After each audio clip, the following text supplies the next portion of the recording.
Hi, this is Jim with Gardening Through the Seasons Inside and Outdoors, and it is early April. I would like to show you what's blooming in the garden, give you some tips, talk about what needs to be done in the garden briefly here with you. So you can see my March version of the same thing, but now this is the update for April. So as you can see, we have tulips that are beginning to bloom now, daffodils still blooming. The Helleborus, the white and the pink here, are still going. The snowdrops have stopped. And if you wanted to, you could give these a light fertilizing. I'm probably not going to because they get plenty of fertilizer from the other plants. Overall, though, this is not the time to be fertilizing plants because it produces soft growth that's very susceptible to damage from insects and fungus at this time of year. Over here we see the Palmaria. See, it's really coming into its own right now, isn't it? Or lungwort. And by the way, I highly recommend this plant. And the reason I recommend it is because it is such an easy to grow perennial. It has a really long blooming season at just the time of year when you want lots of blooms. And of course you can divide it and spread it all over your garden. What more could you want? So I would like to take you now over here. Let's go over here. And you can see magnolias beginning to bloom. And they come in all different kinds of colors, red, purple, white. There's even star magnolias.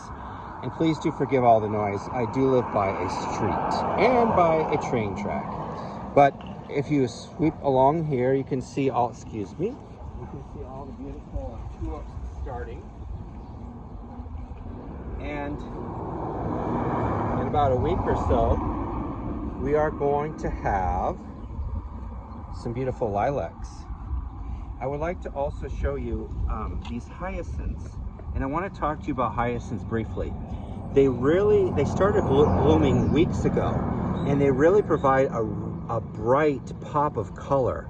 So I'm going to be planting a lot more of those next year. And you see back here, we have some grape hyacinths, which are also to die for. And the reason why, they have this sky blue flower, so easy to grow. They naturalize, they'll spread, maybe even become a little weedy, but so easy to grow. Why not have them? As well as this primrose is beginning to be hidden, but it's been blooming for months. And it's going to be shaded very nicely as it goes out of bloom by this lilac. Over here, we have some year-round color that was provided by this yucca all winter, but of course now it really pops with all the different things blooming. Bergia, something like that, I don't speak Latin, is now beginning to grow. It needs a little grooming from me. We'll be doing that. Over this way, you'll see the roses are beginning to grow. They need sprayed because they're going to be developing black spot. And I'm actually going to do a series on roses as well.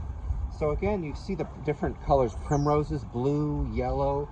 Those are wonderful. And in our climate here in Western Oregon and other places like England, France, different places that have mild climates, Western Washington, they grow very well. Tulips are a must for lots of easy color. And over here, you see the euphorbia is beginning to come into its own. It's really, I love this chartreuse color. It's beautiful. The trick with these is after they're done blooming, you're going to want to cut off the flower heads. That causes the plant to have longer longevity.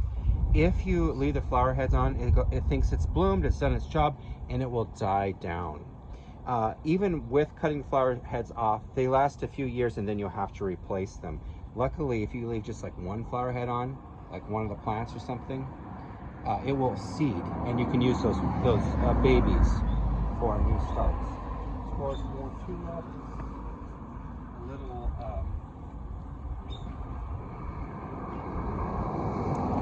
eucalyptus, which I plan on keeping trimmed down for